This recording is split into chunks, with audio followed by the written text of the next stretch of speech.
Hai talent, welcome back to ecc.co.id, your truly upgrading partner. Kali ini saya Ria Aprilia pengen bahas tentang 10.000 peluang magang untuk mahasiswa di perusahaan-perusahaan keren. Yes, kamu nggak salah dengar, 10.000, lumayan banget ya. Kalau dulu banyak banget yang bingung gimana caranya cari tempat magang, besok di tanggal 7 Juni kita siapkan ada 10.000 peluang magang yang siap banget untuk kamu jajaki. Nah, ngomongin tentang magang, tahun lalu ECC membuat sebuah riset nih tentang apa sih sebetulnya ekspektasi mahasiswa yang pernah magang dan bagaimana realitas sesungguhnya yang mereka hadapi di lapangan. Dari 1072 mahasiswa yang mengisi dan mengikuti riset tersebut, ternyata ekspektasi yang pertama adalah mereka pengen mendapatkan mentor dari perusahaan.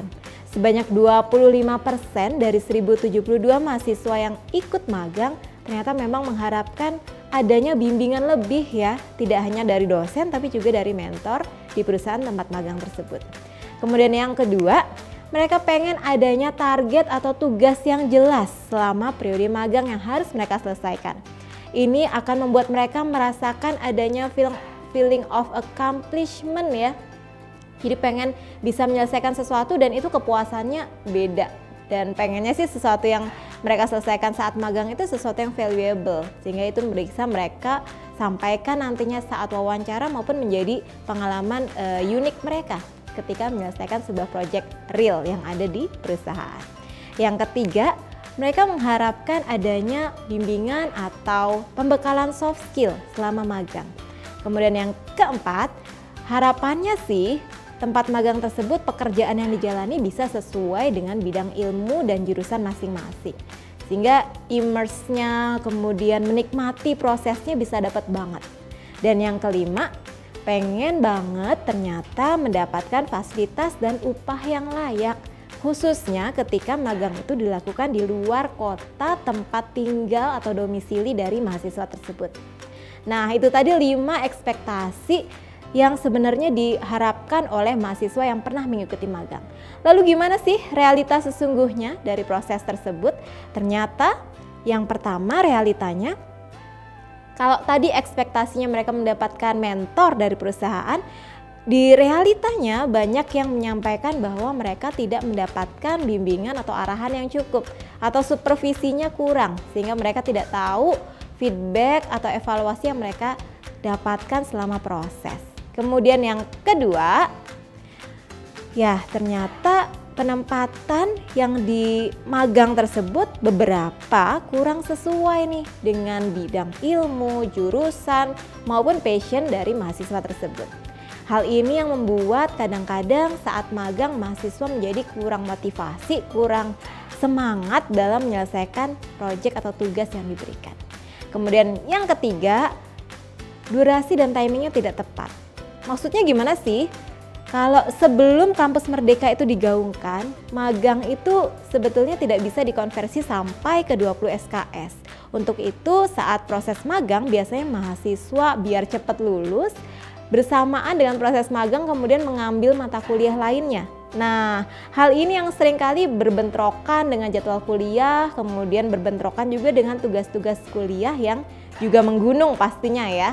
Jadi memang banyak juga ternyata mahasiswa yang kalau pengen magang masih harus mencari tempat magang sendiri.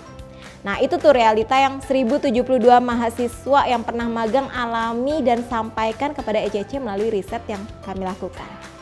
Nah, ngomong-ngomong balik ke 10.000 peluang magang tadi, jangan-jangan bakalan sama aja nih dengan ekspektasi dan realita yang tadi kita ceritakan. Kali ini Pak Nadiem Makarim ya, Menteri Pendidikan kita benar-benar serius membuat program magang yang berkualitas.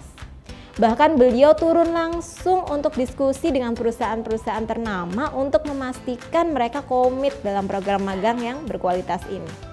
Kenapa sih kok harus sampai Pak Nadiem beliau turun langsung dan pengen magang yang benar-benar berkualitas? Karena harapannya kalau selama ini yang terjadi adalah ada gap ya antara ilmu yang diperoleh di perkuliahan dengan kebutuhan di dunia industri. Nah, harapannya dengan program magang yang berkualitas, gap ini bisa semakin menyempit Sehingga nantinya keterserapan teman-teman semua saat menjadi lulusan ke dunia industri akan semakin meningkat. Meningkatnya keterserapan tentu berbanding lurus dengan berkurangnya atau menurunnya angka pengangguran di Indonesia.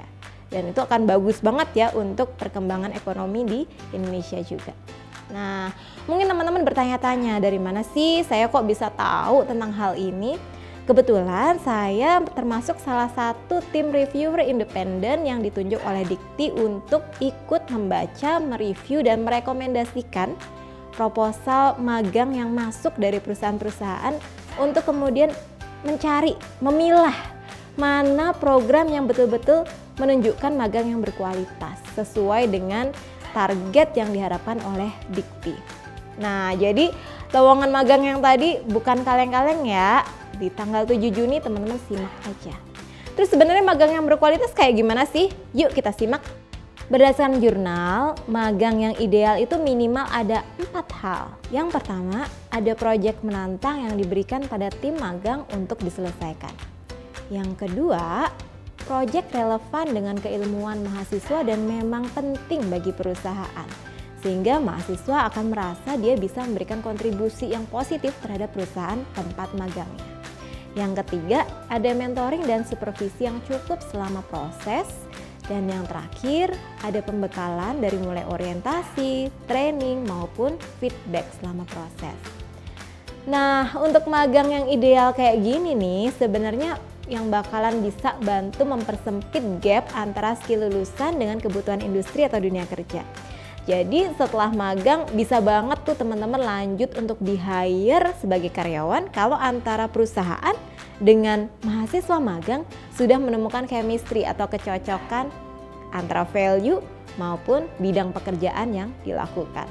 Asik banget ya, udah dapat tempat pengalaman magang, bisa juga dapat tempat kerja baru sebelum kita lulus. Wow, tunggu apa lagi? Info lowongan magang bakal mulai dipublish di ecc.co.id tanggal 7 Juni ini loh di ecc.co.id ya. Jangan sampai ketinggalan. Kalau sudah apply, siapkan dirimu untuk proses seleksinya. Simak terus channel ecc.co.id untuk dapat tips praktis lolos seleksi magang. Oke, thank you banget udah nonton bahasan kita kali ini dan sampai jumpa di video-video berikutnya. See you!